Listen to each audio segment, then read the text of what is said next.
Ryan Alvarez from Pampanga. Hi, sir. Hi, Ryan. Hi, ma'am. Isa ka daw OFW. Yes, sir. Opo. Saan ka naman na nakapagtrabaho? Anong bansa naman? Sa Dubai po, sir. Dubai. Yes po.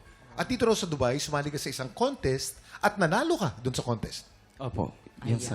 So isang veterano ka na pala sa mga singing contest. Yes. Hindi ko po masasabi na veterano po kasi ngayon sumasali pa naman po ako sa Masali mga... pa lang. At alam mo ba na marami tayong mga viewers dyan sa Dubai? Shoutout natin sila. Hi. Dali. Hi, hello sa, syempre sa UAE, sa Dubai. Yan.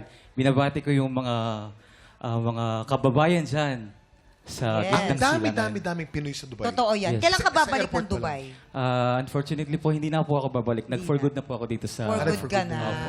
Di ba? Lalo ka mag-for good kung maganda ang Tingnan sasabihin natin. ng ating mga inampalan. Sir Ryan, Hi, sir. very nice choice of song. Ganda nitong kanta na to.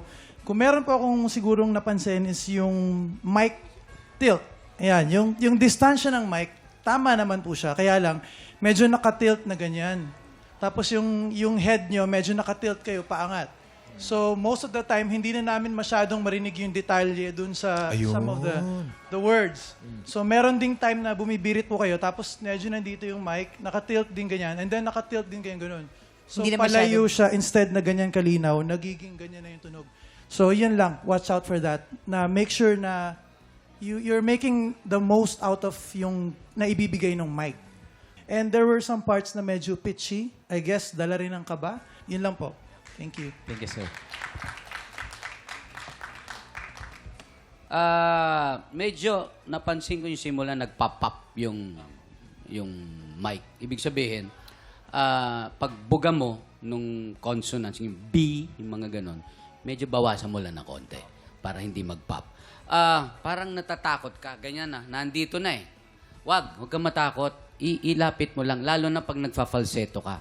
May konting sa long E, short E, yung may konti lang na kailangan maabot, mga where dancers, our music goes on, at saka yung pinaka-importante yung dulo, yung goodbye. Yung goodbye, na hit mo, tapos nung nag-vibrato ka na-off na siya ng konti. Practicing mo lang yun. Okay.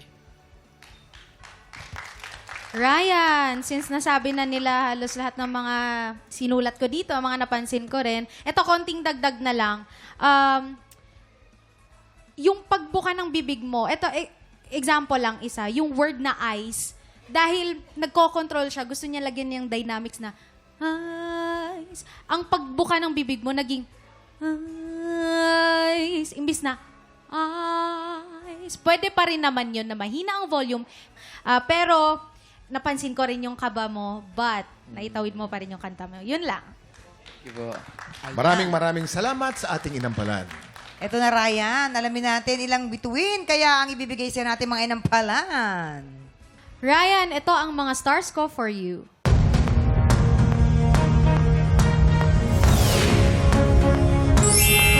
Three stars.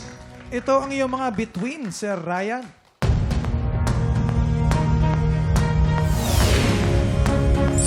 Tatlong bituin.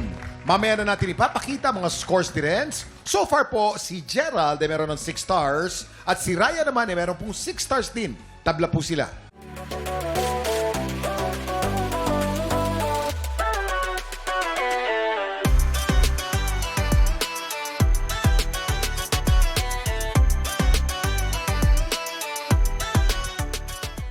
Tik Tropa! Pinanood mo hanggang sa dulo itong video na to? Very good ka! For more happy time, watch more TikTok Clock videos on our official social media pages and subscribe to GMA Network official YouTube channel.